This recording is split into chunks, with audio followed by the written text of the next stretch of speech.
Usually we start off with just like talking about the layouts of scripts and stuff.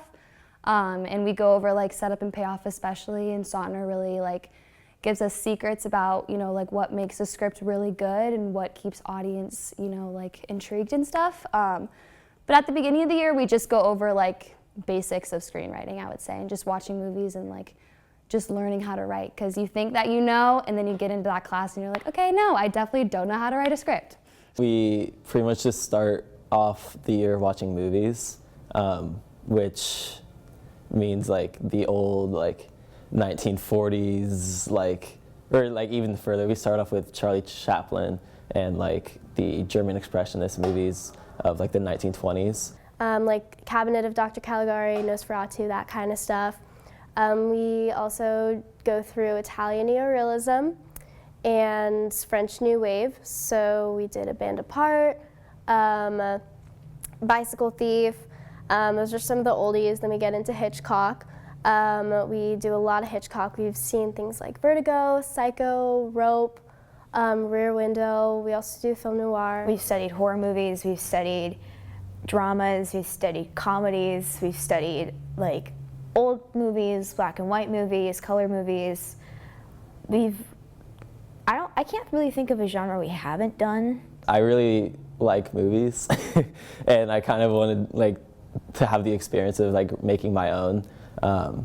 And I found that like I went through like I started high school off in drama, and that like established my love for like just entertaining people and stuff like that. I love cinema because it's like another way to tell a story, and different than, you know, every art tells some sort of story or gives you some sort of insight into an event, but cinema does it more comprehensively than any other medium, I think, because it combines all that sensory input as opposed to like reading or music. So, I mean, where there might be one way to get a joke across writing it, there's so many ways to get a joke across seeing it on screen. Or same goes for drama. It can make you feel things in ways that other art forms can't, just because it has access to so much more sensory output. I think I just kind of fell in love with the ability to kind of create like a life beyond your own, a reality beyond your own. Watching a movie, watching a good film kind of gives someone the chance to escape the reality they're in. And for me, it's less of like an escape and turn your brain off sort of thing. It's an escape and do some thinking on what could be, or what should have been, things like that. It's everything. It's music, it's art, like it's like photography, it's everything. Like any form of art you can think of is in film. And it's just like the amalgamation of everything that I like and everything I care about into like one topic. To have characters that can make you laugh and kind of characters that you can relate to, and yeah, that's pretty important.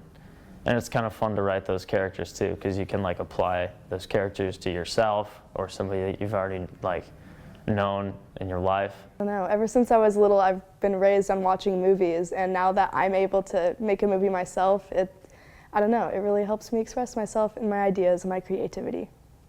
It's like reading a book, it's like painting a painting, it's like there's music, there's pretty much all forms of art put into one, and it's made in a way so that anyone can watch it and take something from it. And I've just learned so much about being a human through watching movies.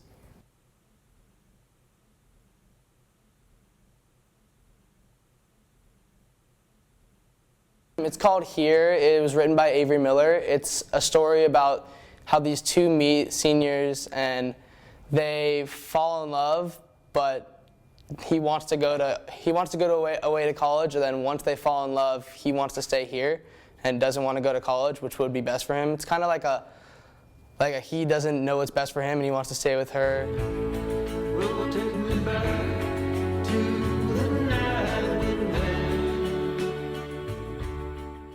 So my film this year is Prom and Order. It's a comedy mixed with a little creepiness. It's a creepy comedy, I guess you could say. It has a little plot twist, which I'm really excited for, to watch the audience's reaction. And I love my actors, Kenzie, Ian, and Miranda, my three mains, because they're really fun to work with, and I think that they're really pulling the movie together and helping me out a lot. My movie is called The Disappearance of Caleb Stone, and it's a drama about a girl whose brother has gone missing, and it's been gone for about a year now. And she has decided, like, enough is enough. I'm going to try and find him myself, and she enlists the help of her ex-best friend, played by Ben Plaskett, and the daughter of the police chief, played by Danielle Bishop, and the lead is McKenna Harvey.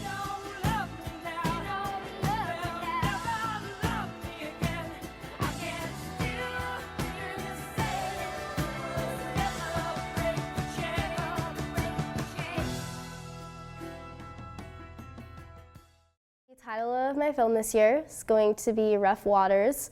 It's a film noir. It was written by Molly Lawson, who also happens to be my best friend.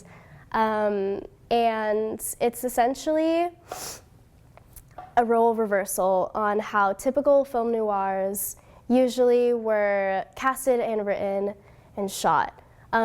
Usually it stars as a male lead. There's a lot of voiceovers in film noir. You kind of hear what the characters are thinking. Typically, the initial and the closing voiceovers will be male, and the pivotal role will be male, and who's pulling the strings, it's always a male.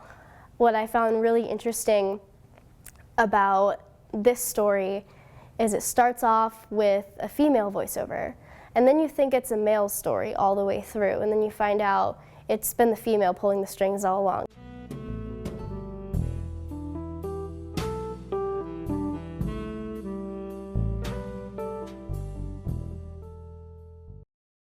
I wrote California Dreamin', and it's based off of a Southern California high school. It's 4 teenagers that are just real valley girls and surfer guys who just think that nothing ever happens, and then one day something does, but they're not, they're kind of too dumb to realize that this happens. And it's really just an insight into how teenagers are today, is that you should be aware of what's going on in the world and all that kind of stuff. One of my scripts was used in a film. It was like a mockumentary of comedy sports. I kind of had the inspiration from the show The Office, where it was just a whole ton of, it was like a fake documentary crew interviewing a comedy sports team and their journey against the German comedy sports team. It was pretty great. And Diego Ruiz is the director for that one, and I'm pretty happy with that. And I wrote that with Josh O'Neill and Ryan Villanueva. Basically, just a zombie movie. And when he received the script, it had the story was there, but it wasn't fully fleshed out. So he and I pretty much worked together over the course of a few weeks to make sure that everything worked out, we get it stylistically correct, and we had it just ready to go by the time directing was good. So I didn't anticipate that I would be writing that. But I had a lot of fun writing it just because, it's a German expressionist movie and it's highly stylized. So it was a chance for Liam and I to have like a lot of fun and just go crazy. My movie is called Loser, and it's about a nerd trying to get a chick, and he's got a wingman who's a little whack, a little nerdier than he is, but yeah, it's just about his journey to try to achieve this dream girl that he has in mind.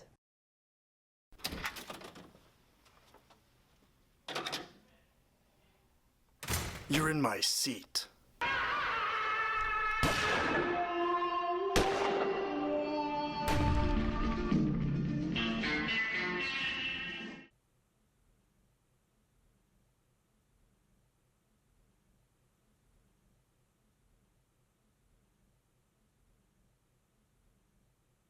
Yeah.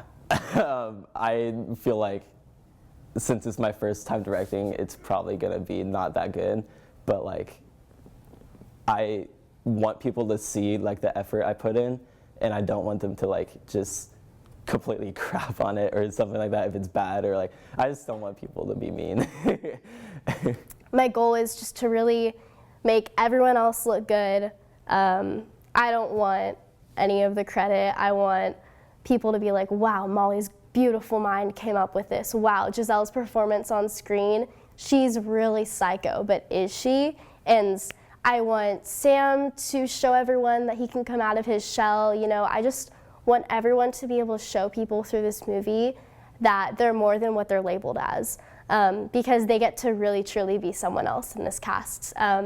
So it's like, I am definitely very nervous, but I wouldn't say that I'm like scared. I'm very excited, and I have like a positive outlook on how it's gonna turn out. So best wishes, yeah. No, I'm pretty proud of it, and I think Diego Ruiz is going to do a great job as director.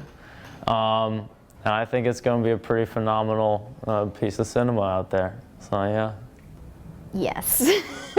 I'm very nervous about it because it's like my baby. I've been working on this thing forever. Like I wrote the screenplay in like what, November, October? So I've been working on this for what, how many months is that? Like almost 6 months? So I'm very nervous about it. I'm not like that confident in my editing skills, so we'll see how this goes. No, I'm not nervous. I'm more excited than nervous, but I mean, I'm sure it'll be received well, and I'll probably love it, so I hope other people love it. Not really. I'm just more nervous about finishing it right now. But the response I get from the audience, I'm not worried about that. I was really nervous to see it played out. Like, I know Stefan, when I found out he was the director, I was really excited because out of all the directors, I felt like he was the one who could really feel what my script was like. And when I saw it, I was so happy because he got it perfectly. It was exactly how I wanted it to, and he didn't change a lot of things, which I, as a writer, really appreciated and made me feel better, honestly, that like, you know, I wrote a good script. And I was just really satisfied with how it came out and happy that he took it and was able to just make it how I had envisioned it. It's my first film, and I know that I'm working really hard on it. And so what if I'm embarrassed, I guess.